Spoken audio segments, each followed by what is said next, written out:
Eh bien, le bonjour tout le monde, j'espère que vous allez bien.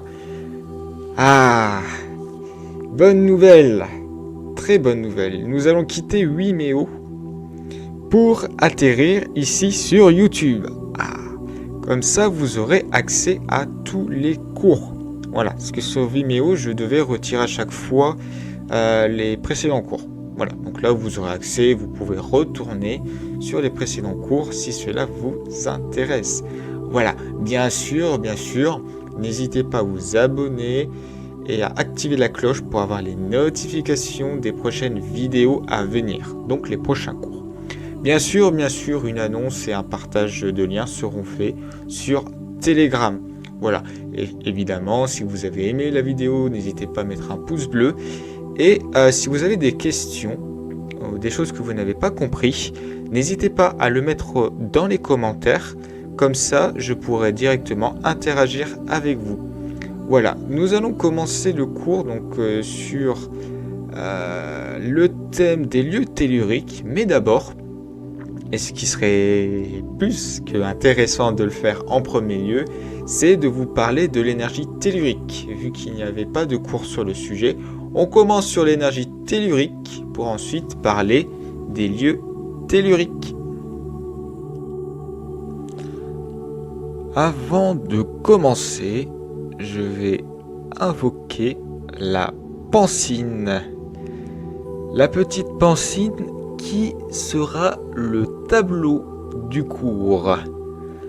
Et du tréfonds tu apparais, Pancine. Je suis la Pancine, invoquée par le mage bleu Alcazar Black Flame afin de... Alors, qu'est-ce que sont les énergies telluriques?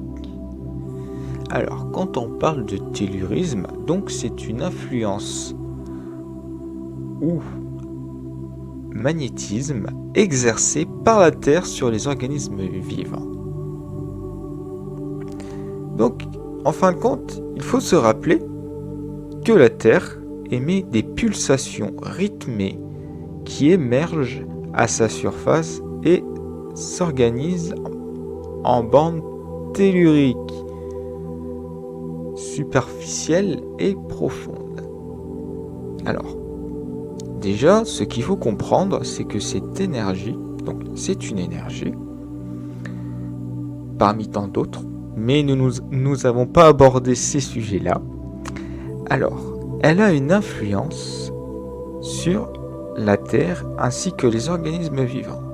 Donc, quand on parle d'organismes vivants, on parle des êtres humains, des animaux ainsi que les insectes. Voilà. Il n'y aura pas de barrière sur ça. Alors, en fin de compte, quelle influence cela a-t-il sur la Terre? Eh bien, il s'agit d'ondes ou courants électriques qui circulent dans le sol. Ces ondes, elles se propagent depuis le centre de la Terre. Bien sûr, cela crée du coup des courants d'énergie électromagnétique. Donc en fin de compte, quand on parle du centre de la Terre, on va parler de son noyau. Le noyau, donc, si on peut le schématiser, c'est une boule de feu. Voilà. C'est une boule de feu comme un peu comme le Soleil, mais c'est pas tout à fait la même. Disons qu'on a des manteaux de lave, etc., sous nos pieds. Bien sûr, c'est très profond. On n'a pas de volcan qui apparaît au beau milieu de Paris ou dans des endroits, voilà. Évidemment. Alors, ce qu'il faut comprendre avec la Terre, c'est qu'elle est composée de minéraux ainsi que de métaux. Donc en fin de compte, tout ça est conducteur. C'est conducteur et ça remonte à la surface. On pourrait partir sur divers thèmes scientifiques sur le sujet, sur le fait qu'on peut prédire des éruptions volcaniques et des tsunamis grâce à ces énergies. Bien sûr, on emploiera sûrement d'autres termes. Si certains connaissent, et je pense que tout le monde connaît, il y a comme des graphes pour analyser l'activité sismique. On parle d'ondes, de vibrations, émises par ces énergies telluriques qui remontent à la surface. Bien sûr, cela provoque par moments des catastrophes naturelles. C'est la Terre qui s'exprime. Il faut quand même se rendre compte de la chose. La Terre s'exprime, elle est vivante. Elle est vivante. C'est pas parce qu'on marche dessus qu'elle est passive. La Terre tourne. Elle tourne autour du Soleil et puis j'en passe. Tout ça est dirigé par ces énergies. C'est très large. Mais ce sont des impulsions. Et ces impulsions amènent aussi à ce que la Terre tourne. Voilà. Je ne parle que de ça, parce que sinon on va s'égarer sur d'autres sujets, sur la Terre, tout ce qui peut être astronomique, et puis j'en passe, évidemment. Pour vous donner une idée de ce qu'est l'énergie tellurique et son importance. Et là, très bonne question. Qu'est-ce que cela a à voir sur les êtres vivants? Bien sûr, je vais pas faire trop large pour éviter de vous perdre. Mais on peut parler de champs vibratoires. On va parler d'ondes sur les énergies telluriques. Oh, on peut parler aussi... Qu'est-ce qu'il y a? Attendez, est-ce que je regarde en même temps? Oh, je vois une aurore boréale, tiens. Impressionnant, quand même. Donc, on parle encore, évidemment, sur le plan de notre planète, sur notre écosystème. On peut voir des choses magnifiques. Grâce à ces ondes ou énergie tellurique. C'est quand même impressionnant. Donc, d'un côté comme de l'autre, même si cela peut causer des catastrophes naturelles, elle permet de nous donner un spectacle, mais tellement magnifique. Alors, nous parlions quel effet sur les êtres vivants? Quel effet? Eh bien, effectivement, cela a une influence sur les êtres vivants, les êtres humains. Mais cela est propre à chacun, attention. Ça peut souvent commencer par des difficultés à trouver le sommeil, des nuits agités, des maux de tête, des crampes et des courbatures. Bon, ça peut avoir des effets sur la santé, certes. Mais quand on parle de ce genre de choses, ça serait à forte intensité. À forte intensité et à forte exposition. Attention. Donc, ça peut avoir, dans un sens, des effets néfastes.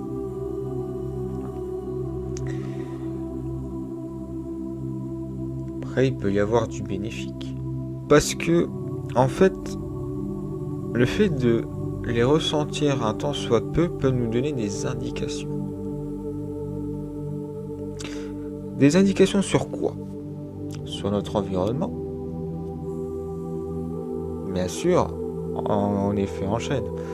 Disons, si vous avez un tremblement de terre, même de faible magnitude, vous avez une indication sur quelque chose. Si vous avez un volcan à un certain périmètre, ben vous êtes prévenu.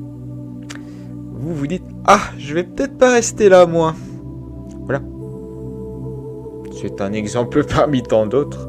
Seulement, j'ai eu l'occasion de constater qu'il pouvait y avoir des travaux ésotériques sur les énergies telluriques. Bien sûr, on est sur le cas d'une influence. Donc on interagit via la matière, directement, dans certaines pratiques, dans certains rituels. Donc en fin de compte, l'énergie tellurique aurait un large éventail sur sur son effet, sur ce qu'on peut en faire, son utilisation. C'est encore de larges panels, de grands horizons que nous avons là. Mais honnêtement, sur le sujet, je pense qu'il faut retenir qu'elle peut être bénéfique, mais à la fois pas toujours.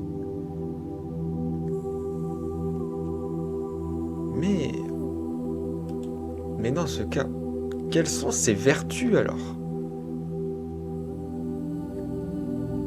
Parce que quand on parle d'énergie tellurique, il y en a partout au final. Dans certaines zones, il y en aura plus que d'autres. Attention.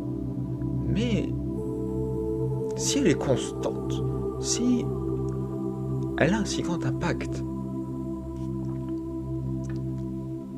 dans ce cas, quelle est sa vertu? Alors, dans les anciennes pratiques de la géobiologie, on parle de géobiologie évidemment, alors on parle d'un éventail de ces techniques qui s'est étoffé au cours des siècles. Ah, de quoi parle-t-on? Par exemple, les réseaux cosmotelluriques. On s'en sert pour un diagnostic avant les constructions. Tiens, très intéressant. Très intéressant. Donc en fin de compte, on sort totalement du cadre spirituel. Donc déjà, en temps normal, elle nous est utile sur le plan matériel. Donc, comme par exemple, comme je vois là, pour des constructions. C'est très impressionnant. Très très impressionnant. Et je parlais de géologie tout à l'heure sur tout ce qui sera de détecter, donc d'être en alerte sur des catastrophes naturelles. C'est quand même impressionnant. Donc, sur un long terme, si on creuse beaucoup plus la recherche, on se rend encore une fois compte qu'elle est très bénéfique au final. Elle est très très bénéfique. J'espère que sur cette partie-ci, j'ai pu être assez clair. Parce que c'est pas quelque chose de simple encore une fois. Et c'est beaucoup trop large encore une fois. Et j'ai voulu l'incorporer dans le cours pour déjà vous donner juste une idée. Voilà, que vous ayez une idée de ce qu'est l'énergie tellurique, dans quel domaine elle intervient, en quoi elle peut être négative comme bénéfique. Voilà. Maintenant, nous allons parler des lieux telluriques. Alors, je vous préviens juste que les termes vont beaucoup changer. Si vous faites les recherches sur les lieux telluriques, on va parler de lieux à auto-vibratoire. Ce qui fait que quand vous faites ces recherches-ci, on va beaucoup vous perdre. Vous pouvez ne pas comprendre. Je vous préviens si vous voulez creuser sur les différents lieux que j'aurai abordés sur le moment. Qu'est-ce que nous avons? Ah tiens, je parlais de volcans. Nous avons les volcans d'Auvergne. 10 lieux de auto-vibratoire. Bien sûr, on va parler toujours d'énergie tellurique. Pourquoi? C'est très simple. Les volcans. Les volcans, nous avons de la lave qui ressort, poussée par toutes ces énergies, et notamment les énergies telluriques. On avait parlé de séismes et de tremblements. Là, on est tout à fait plein dedans. Parce que je ne peux pas vous dire combien il y en a sur le moment. Je n'ai pas compté, je n'ai pas trouvé la réponse sur le moment. Si vous avez la réponse, c'est super. Après, c'est pas spécialement le sujet. Alors, quand on voit ces volcans, on voit que la Terre, elle a été martelée là. On a des belles montagnes, des montagnes volcaniques, entre autres. Donc, l'énergie est encore très présente. Pourquoi? Alors, c'est pas parce qu'un volcan est éteint ou bouché que la lave ne circule plus en dessous. Là, on va parler beaucoup de géologie. C'est vrai que les volcans, c'est un sujet qui m'a beaucoup plu pour avoir fait un exposé étant beaucoup plus jeune. Je devais être un enfant. C'est un sujet qui m'a beaucoup passionné. Donc, vous avez ce manteau de lave qui circule en dessous, donc partout, on va dire. Ça, comme ça, on a même la ceinture volcanique. Donc, on a tous ces réseaux de lave, ces conduits. Notamment, on va parler encore une fois d'énergie tellurique, portée par les énergies telluriques. Seulement, vous avez des volcans qui ne sont pas éteints. Notamment celui de l'île de la Réunion, que je connais très bien, qui est très impressionnant, d'ailleurs. Vous avez ceux-là, donc vous avez des volcans effusifs et explosifs. Donc si on parle d'énergie tellurique, elle est emmagasinée, ça fait pouf, comme un bouchon de champagne, mais il faut pas être à côté. Le terme que j'emploie est gentil. Et donc du coup, vous avez ces deux types de volcans, sans parler des volcans sous-marins, etc. Ok. Vous avez des volcans éteints. Soit la lave ne remonte plus, soit il est complètement bouché. Donc ça ne peut pas remonter. Donc vous avez plusieurs types de volcans. En Auvergne, on est sur des volcans éteints. Comme je le disais, la lave coule encore bien en dessous, mais elle ne remonte pas. Mais en remontée, vous avez toujours ces énergies qui remontent vers le haut. Ça remonte. Parce que si la lave est toujours en constante,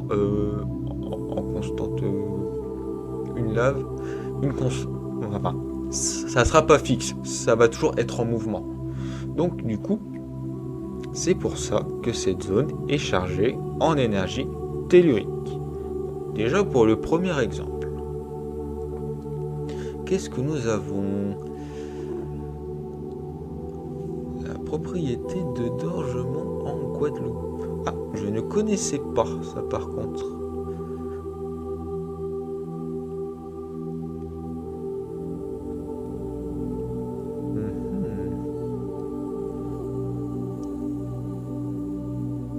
Oh, c'est magnifique, en tout cas. C'est un très bel endroit. Donc c'est l'un des endroits. C'est l'un des endroits telluriques. Je ne vais pas aborder ce cas-ci parce qu'on est assez proche de celui du cas en Auvergne. Ah, les alignements de Karnak. Oui. Ça fait partie des vieux mystères de ce monde. On parle de menhir. On peut parler de dolmen aussi. Très impressionnant. Là, sur ce coup-là, on n'a pas beaucoup d'infos.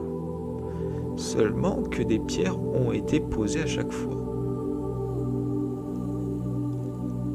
Là, par contre, on se demande, mais comment ça se fait? Comment le savaient-ils?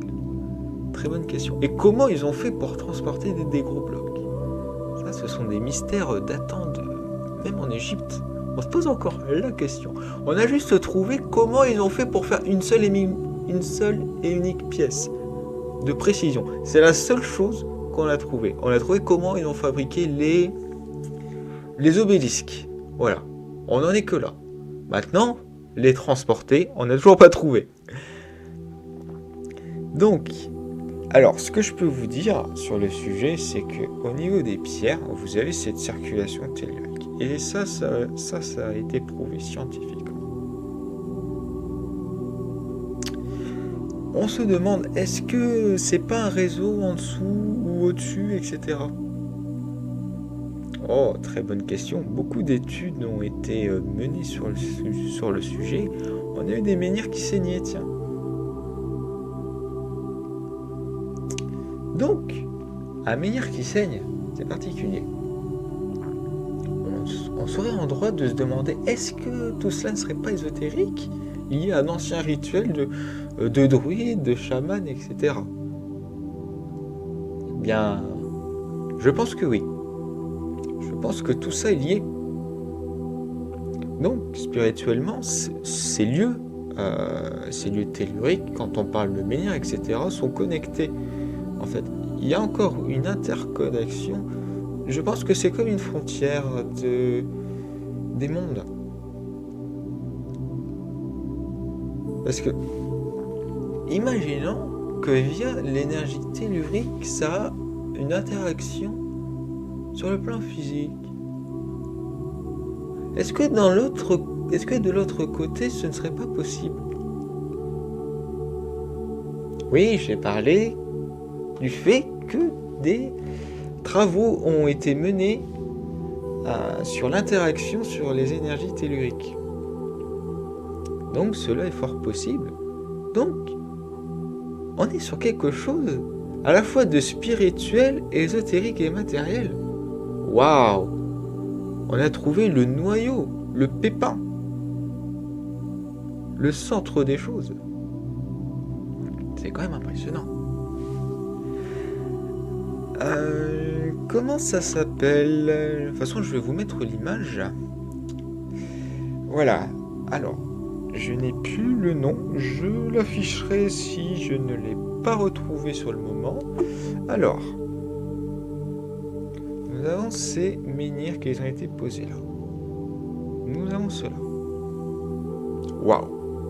Impressionnant, non? Beaucoup d'énigmes, c'est très mystérieux. Pourquoi je vous en parle en même temps que ce que je vous ai dit sur les dolmens et les menhirs, alors que je parlais des alignements de Karnak. Disons que ce lieu est tellurique aussi en soi, et le mystère est grand. Il y a eu des hypothèses sur le sujet. On pouvait parler que, au final, il y avait plus de pierres, ça c'est sûr et certain, pouvait servir de piste d'atterrissage pour les vaisseaux spatiaux. C'est une théorie. Théorie que ce lieu servait pour des sacrifices, pour les druides, les chamans, etc. C'est une autre théorie. Seulement, on reste sur le même principe que les alignements de Karnak. Des recherches, attention. Des recherches qui ont été menées. Bien sûr, c'est très chargé. C'est très chargé. Nous avons des accumulations à ces points bien précis.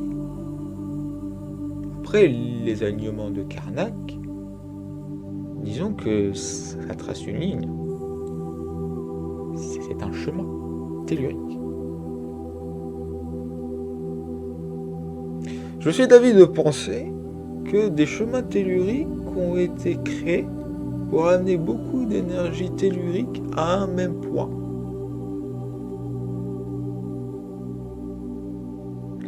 Pourquoi suis-je dans cette hypothèse?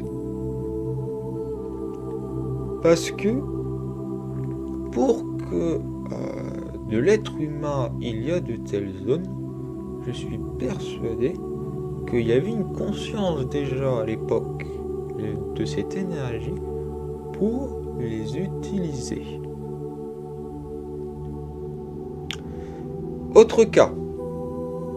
Notre cas un peu moins abordé et on toucherait à de l'archéologie noire, si ma mémoire est bonne, si c'est le bon terme. C'est pas de l'archéologie que vous verrez souvent, attention, hein, c'est bien particulier. On va parler de pyramides. Oui, impressionnant. Quand on parle de pyramides, on parle d'Égypte, l'Égypte antique, les Nils, ces belles sculptures. Ok. Seulement, les pyramides, il n'y en a pas que en Égypte. Et il y en a partout. et ça forme un équateur. Et il me semble que ça se relie avec des temples mayas, si ma mémoire est bonne. Accumulation d'énergie tellurique? Oh, bonne question. Bonne question. Ce sont des questions qui se sont posées depuis non, peut-être pas des milliers d'années, mais très longtemps. On s'est posé les questions pendant très longtemps. Avoir une réponse aujourd'hui, ça va prendre encore un peu de temps, quand même. Mais on se rend compte, par rapport à la théorie que j'aborde, c'est que l'être humain a amené à ce qu'on puisse interagir avec ces énergies. C'est quand même impressionnant. Qu'est-ce que nous avons? Oh, nous avons Notre-Dame de Paris. Je fais au fur et à mesure, parce que je connais, c'est pour ça. Donc, je laisse le navigateur choisir les lieux. Ça va vous plaire. Alors, droit d'asile. Quand on pense à Notre-Dame de Paris. Ah, très grande histoire. Esmeralda et puis j'en passe. De Victor Hugo. Le bossu de Notre-Dame. Alors, hormis le parti littéraire, toute l'histoire, la partie visite, ou Notre-Dame de Paris, qui malheureusement a pris feu il y a quelque temps. Des travaux de rénovation sont encore en cours. C'est quelque chose de gros qui s'est produit. Il y a eu des infos sur le sujet, une cigarette ou on ne sait pas quoi. Voilà.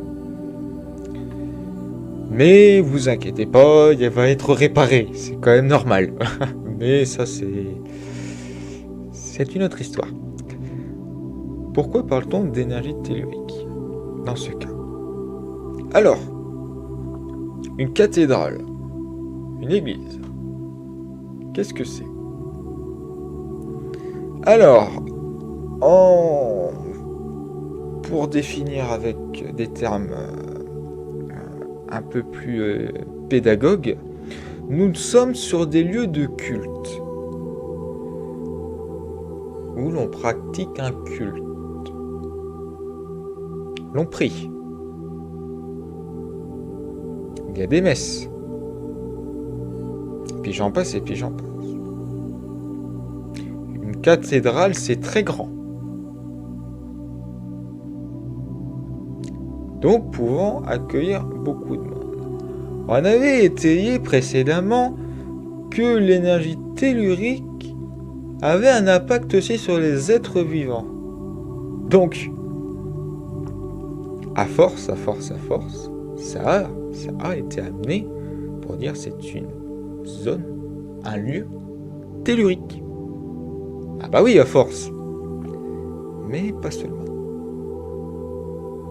Pas seulement.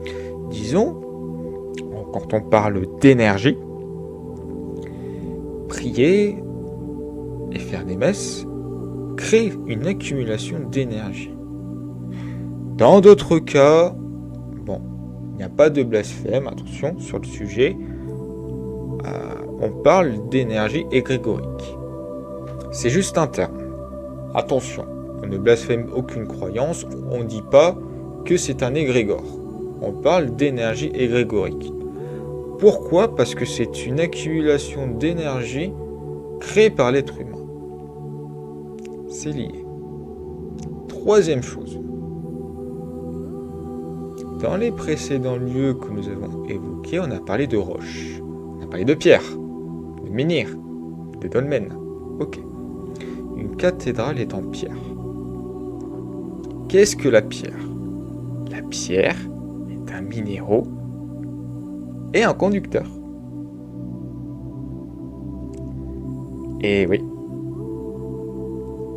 Du coup, toutes les conditions sont présentes pour qu'au final, cela devienne un lieu tellurique. C'est impressionnant, non?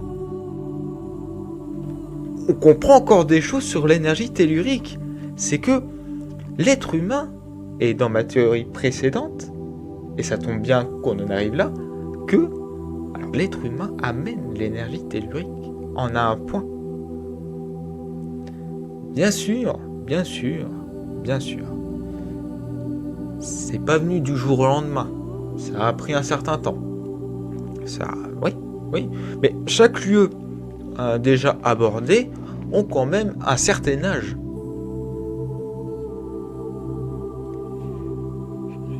Les pierres qui ont été apportées et posées, elles ont été posées il y a quand même très longtemps. Donc, on parle d'énergie aussi électromagnétique. Donc, si on parle d'électricité, une batterie, on la charge. Ok, on branche le câble, allez, ça charge. Comme la batterie de votre téléphone. Mais la batterie de votre téléphone, bon, certes, est plus petite qu'un lieu tellurique, ce qui est normal, mais quand vous le chargez, vous attendez un certain temps. Ok. Ces lieux-ci, vu qu'elles ont un certain stockage quand même, ont pris un certain temps pour se charger de toutes ces énergies telluriques. C'est impressionnant quand même. C'est très très impressionnant. Donc, on va clôturer avec la cathédrale. Je pense que vous avez compris sur ce lieu. Qu'est-ce que nous avons ? Là, on va parler des mêmes choses. On va parler de roches. Roche, volcan. Donc au final, on se rend compte que la roche est très très présente. On parle de montagne. Donc tout ceci aura été conducteur au final. On parle beaucoup de conduction. Mais ce qui est quand même impressionnant, c'est que dans ces zones telluriques, hormis en ville, sans parler de Notre-Dame, il y a beaucoup de végétation. Donc, intéressant de savoir que la végétation est foisonnante. Si une énergie était négative, elle n'aurait pas pour conséquence d'amener la végétation. Je m'explique.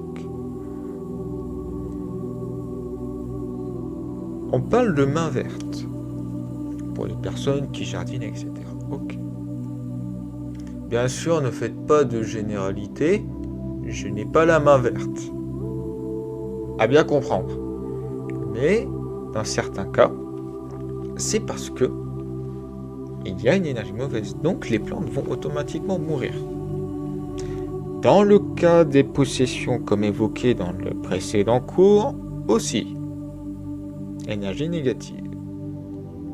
Un cas abordé dans un groupe, justement, dans des groupes, les animaux.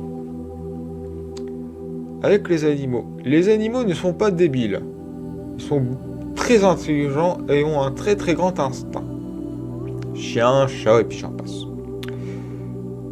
Ils arrivent à percevoir quand une énergie est bonne ou négative.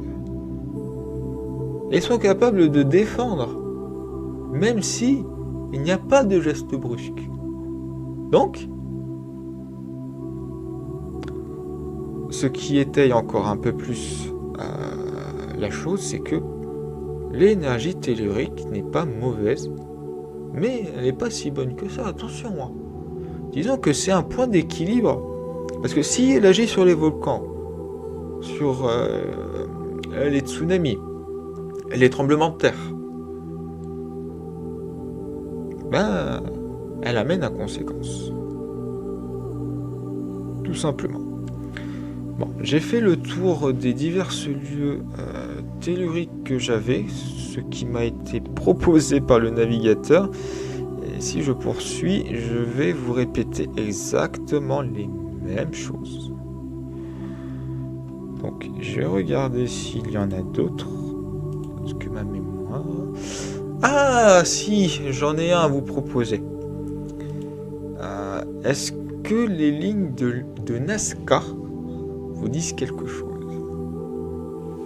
Je vais vérifier aussi en même temps que je vous dis pas n'importe quoi. Il me semble que c'est bien les lignes de Nazca.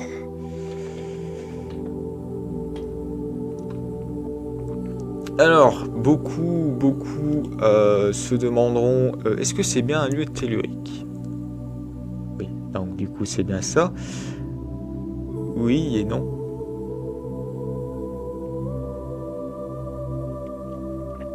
Pourquoi je vous dis oui et non? On peut pas démontrer qu'il y a une grosse charge d'énergie tellurique, mais je vous amène à aller sur ce côté-là. Pourquoi? Il y a eu beaucoup de théories. Donc, les lignes de Nazca se situent donc au Pérou. À cet endroit-ci, donc comme vous le voyez, il y a des dessins. Donc il me semble que ça a été fait par les Nazca, si ma mémoire est bonne. C'est pour cela qu'on dit ligne de Lascaux. Si ma mémoire est bonne, il me semble que c'est ça, ouais. Du coup, ces lignes ont été tracées il y a très longtemps et n'ont jamais bougé. Jamais. Là, on peut se dire, il n'y a pas de pluie, il n'y a pas de vent. Effectivement, c'est invraisemblable. C'est pour ça que je parle d'énergie tellurique dans ce cas. C'est pas parce qu'il n'y a pas d'énergie tellurique au centre qu'il n'y en a pas autour, empêchant que elle soit effacée. Bien sûr, il y a la théorie des aliens. Oui, c'est vrai, elle existe. Comme quoi c'était des messages pour les aliens. Deuxième théorie sur les lignes de Nazca, elle serait, comment on appelle ça, prémonitoire, ou nous raconterait des histoires. Ce sont des recherches qui ne sont pas finies. Effectivement, les lignes de Nazca datent depuis un petit moment. Comme on peut voir, elles s'abîment quand même un peu avec le temps, mais on les voit bien.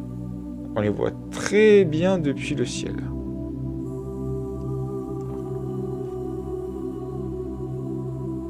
J'avais envie de vous en parler parce que c'est un endroit que je trouve très très impressionnant. Malheureusement pas facilement visitable, vous savez pourquoi. Donc, je pense qu'on peut conclure, je pense que c'est assez clair. Déjà, le projet c'était surtout de vous parler des lieux telluriques. Donc, en conclusion, alors, qu'est-ce qu'on peut dire? Bon, on a parlé des énergies telluriques. Ok. Les énergies telluriques viennent déjà du centre de la Terre. Donc, tout le système interne de la Terre, remontant et agissant sur déjà la croûte terrestre, donc en dessous, à nos pieds. Ok. Et que on parle d'énergie électromagnétique. Il remonterait et qui serait conduit par la roche et les minéraux. Ok. En remontant, elle a eu des impacts sur la Terre, donc en surface, donc le lieu où nous foulons, la Terre. Voilà, donc tout en surface. Ça a créé des paysages assez magnifiques. Mais on se rend compte que elles ont cette capacité d'amener à des catastrophes naturelles, mais dans un autre cas, être bénéfique et utile à l'être humain, ainsi qu'aux animaux. dans les deux cas. Ce qu'on peut en conclure sur les différents lieux telluriques, c'est qu'on retrouve les conditions d'une conduction qui amène ces énergies électromagnétiques vers un seul et même point, causé par l'homme ou non. Donc, soit la nature a fait son œuvre, soit l'être humain l'a amené de lui-même. Je tiens aussi à stipuler une chose, c'est que certaines choses, certaines catastrophes naturelles ne sont pas que de l'énergie tellurique, mais peuvent venir aussi de l'être humain. Pourquoi ? Alors, l'être humain a beaucoup voulu évoluer, s'expanser, et puis j'en passe. Ok. On va parler, bien sûr, d'Europe. Voilà, Europe. Pour pas cibler tout le monde. Alors, il y a eu tout ce qui est usine, pollution, et puis j'en passe. Ça a eu des impacts sur l'écosystème. Donc déjà, animaux, insectes, nous-mêmes. De manière indirecte, mais beaucoup ne comprennent pas.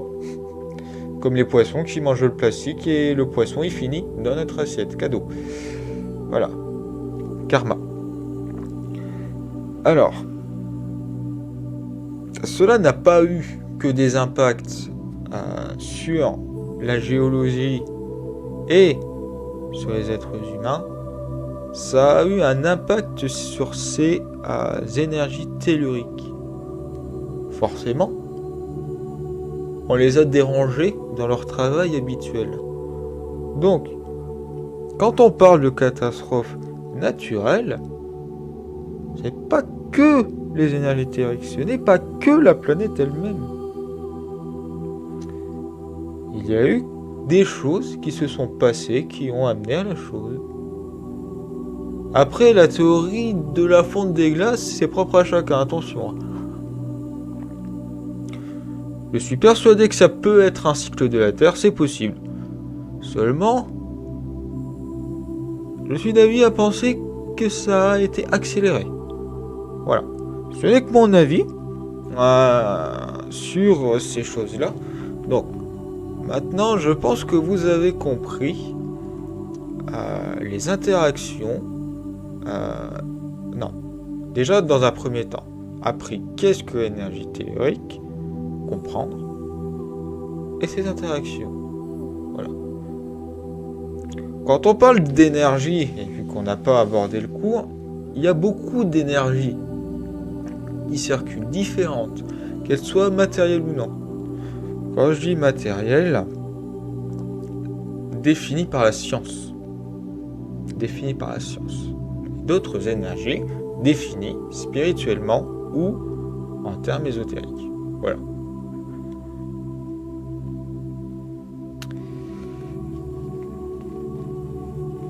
Et comme je le disais, cette énergie, elle est en frontière. Donc, c'est un tout, un équilibre. Bien sûr, les énergies telluriques nous donneront toujours quelque chose de très beau, de très waouh, surprenant.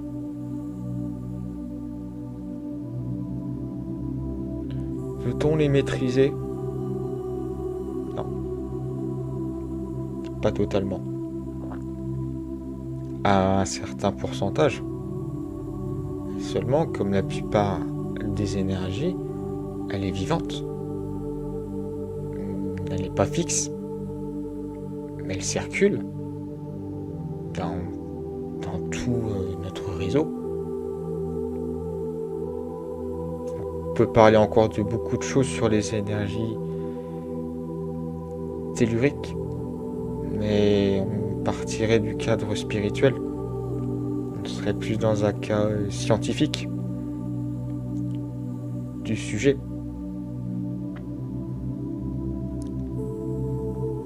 Alors, étant donné que c'est plutôt une exposition des choses,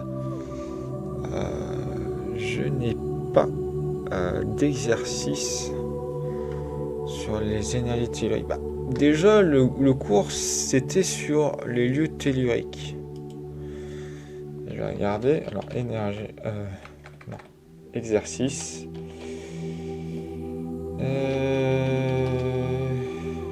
D'énergie tellurique. Parce que s'il y en a, ça me surprendrait tout autant que vous.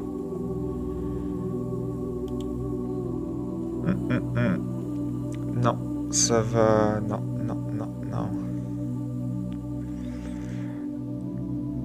Ok, d'accord. Donc, on va plutôt vous parler d'ancrage. Ok, bon. Si on parle d'ancrage, alors, je vous en avais parlé. Au moins, enfin, c'est que je ne veux pas vous laisser sans exercice. Alors, l'ancrage, je vous en avais parlé dans un précédent cours, je crois que c'était sur la méditation. Ok. Si jamais vous êtes trop élevé spirituellement, que vous avez, entre guillemets, l'âme qui sort un peu du corps, déjà en premier exercice, vous allez vous concentrer sur vos pieds, sentir une racine. Les racines qui circulent dans la terre. Si vous sentez que vous êtes trop haut, en vous concentrant, donc en fermant bien les yeux, vous allez vous dire que ces racines se plantent un peu plus dans le sol et vous allez redescendre. Je le fais moi-même et ça fait un bien fou. Sur le moment, j'étais encore un petit peu trop élevé sur le moment. Voilà. Et du coup, on redescend un peu. On retourne à un ancrage. Bien sûr, vous avez beaucoup d'autres exercices d'ancrage. Vous avez des pierres dans la lithothérapie pour l'ancrage. On va travailler sur autre chose. Maintenant que sur ce premier exercice, vous avez réussi. Alors, au lieu d'amener les énergies vers la Terre, comme je vous l'avais conseillé à cause de la lune Scorpion, vous allez les laisser venir. C'est particulier. En fait, c'est une autre phase. C'est-à-dire, c'est quelque chose que j'ai beaucoup travaillé de mon côté. Pas beaucoup l'ont fait. Je me suis toujours imaginé que j'avais 4 mains. Parce que je me servais aussi de mes pieds. En fait, avec les pieds, on peut faire les deux. Externe, interne, externe, interne, interne, externe. Donc là, c'est de la visualisation pure. Hein. C'est pas évident, là. C'est pas évident. Donc là, vous allez, en sentant, ah voilà, là ça remonte, voilà. Parce que je le fais en même temps. Et en remontant, vous allez sentir que vos pieds vont vibrer. Ça va vibrer. Et le but, en troisième exercice, encore plus compliqué pour les personnes plus avancées. Oui, c'est faisable. Donc, il faut que sur toutes les énergies que vous allez récupérer, ça va vibrer sur tout le pied.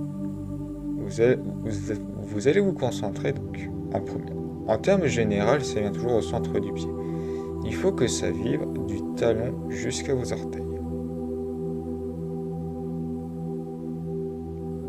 C'est pas impossible à faire.